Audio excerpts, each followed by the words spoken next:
you know I'm back on booktube for real when I take out the book earrings.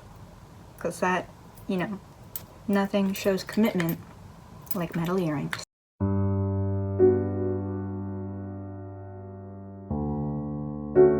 Glancing over the fact that I disappeared from this app/website for like a year, we're just gonna talk about some books today. But of course, I will introduce myself.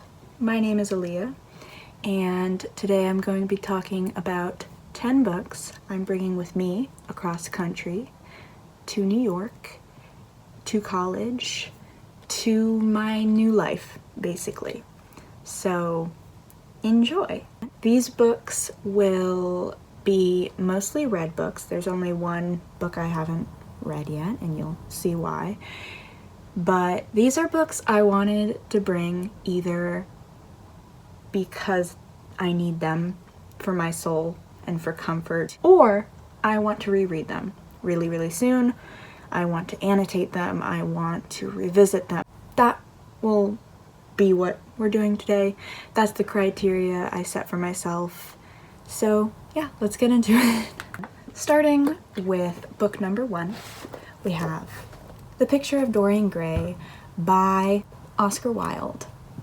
Now, this is a book I've read and adored and raved about. It is a book I've recommended, but it was a book I read when I was straight, and I missed the gay aspect of it. I read this and with my entire chest thought it was straight, and that's a crime. So I'm bringing it with me to reread and to fully appreciate the homosexuality of this classic, because I feel like I did a disservice as a lesbian to read this and think it was for the heads.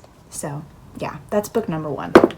But the next 3 books I want to talk about are all part of the same series, and that is the Brown Sisters trilogy, which is my everything, my pride and joy. Talia Hibbert, I pray to her every morning, and their books are immaculate. I've only read 3, but all of these are 5-star potential. And if you follow me on Instagram, which you should, linked below, just saying, you will know that I was originally going to bring one of these with me because, when you move across country, there is limited space for books, unfortunately. But I couldn't choose. If I was going off of, my most recent favorite, it'd probably be Eve Brown. But I really loved Chloe Brown, and that's the one I've read the longest ago, so it makes sense to reread it quicker, right? So anyway, if I was going to bring both of these, you can't just leave Dani Brown behind, so you bring all 3, and that's how 3 spaces were taken up. But I wouldn't trade it for anything. These books have men, fictional men, who honestly really made me question some things about myself, self-reflect through a non-male gaze. Men can be not shit. So I recommend these to everyone I come in contact with, and I need them. Continuing on, we have Ninth House by my Lord and Savior, Leigh Bardugo. I loved this the first time I read it. Was my brain a little bit small? And did I comprehend everything? No. Well, yes to the first question and no to the second. That's why I want to bring it to reread. I also know book 2 will most likely be coming out sometime in the next year and a half, hopefully. If there is a God, book 2 will be coming out soon. And I want to have book 1 on hand so that I could reread it before reading the new one. And yeah, this is a book I adored, and all I remember from it is the characters. Nothing else. Absolutely nothing else. But I remember liking it, and I think I'll like it more on a reread. So, yeah. Continuing on to another book that I need to reread immediately, and I've been wanting to reread for so long, but I've been a coward and I haven't gone to it. The Starless Sea by Erin Morgenstern. This is a book that I would kind of go to automatically if someone asked for my favorite of all time. And I'm aware that when I chose to get the paperback edition, I was a small-brained child and got the ugly one. I am mad about it. I really am. We don't have to discuss it. I've already cried about it. But I'm not returning it. And it is to annotate and mess up and mark up and reread and tear and cry on. So, you know. Anyway, this is another book I'm bringing with me, and I can't wait to reread it. I might do it for a vlog because the first time I read this, I read it so slowly, and that's not a bad thing. I was digesting it because I would read one page and then have a mini, like, just a moment to myself to admire the writing and everything about it. And I didn't read it consistently enough that I fully comprehended it. So we're gonna try again and probably love it even more. So I'm excited about that. Now we have the book that I do go to talk about as like my favorite of all time. That is The Wicker King by ancrum. I have several auto-buy authors, but I have read every single thing ancrum has written, and it's been 3 things, granted, but her writing, oh my god, it's her characters, her everything, just read this, please. I know I'm not pitching any of these books. I just feel like you should want to read them for my emotion from me and my, you know, stellar personality. But this book I've read twice, and I plan on reading a billion more times, and I had to bring it. I knew I couldn't leave it behind. I feel like it'd be a crime to leave it just like on my bookshelf. Speaking of, I will be crying over all the books I'm leaving behind, but we're not there yet. We have another few weeks before I leave. So this book is coming with me, and it is also one that if you're gonna read any book from this list, please read this one. You'll read it in like a day, and it's magnificent. It's magnificent.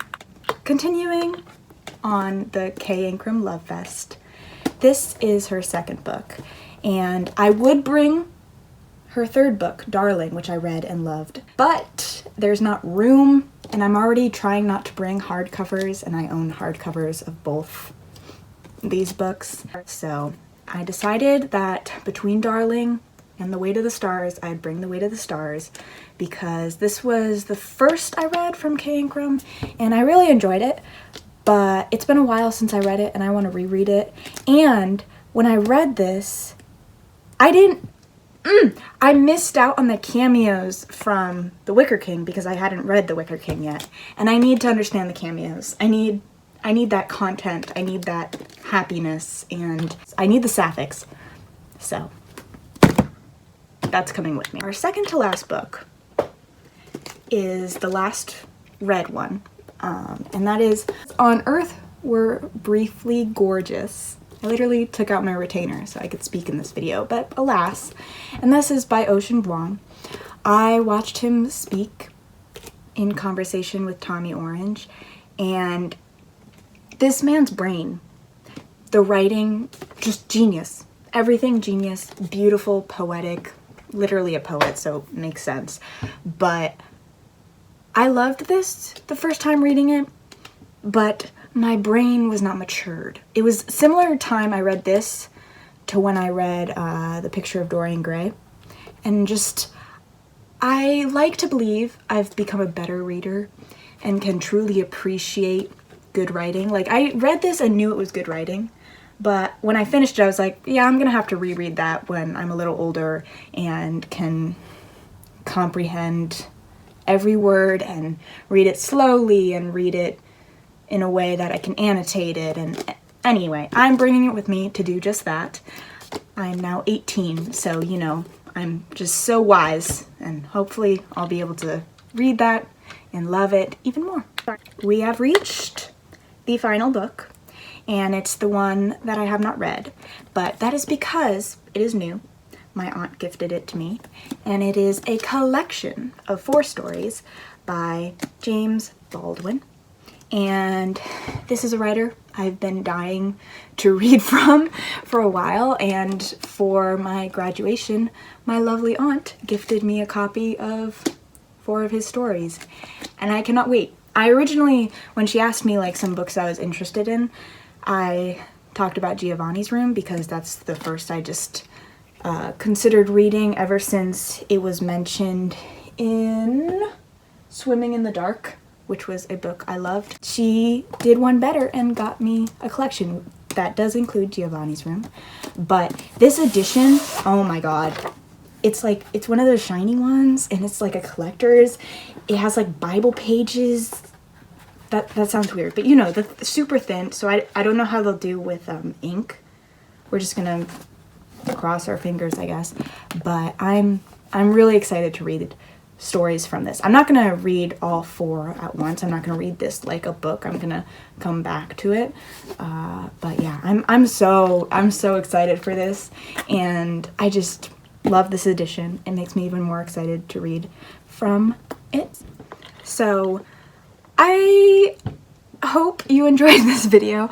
I know it was a little bit chaotic, a little bit of a mess, but I've been dying to talk about my process of choosing books, and I wanted to really like get excited with someone, and so I'm getting excited with you, even if I don't know your name.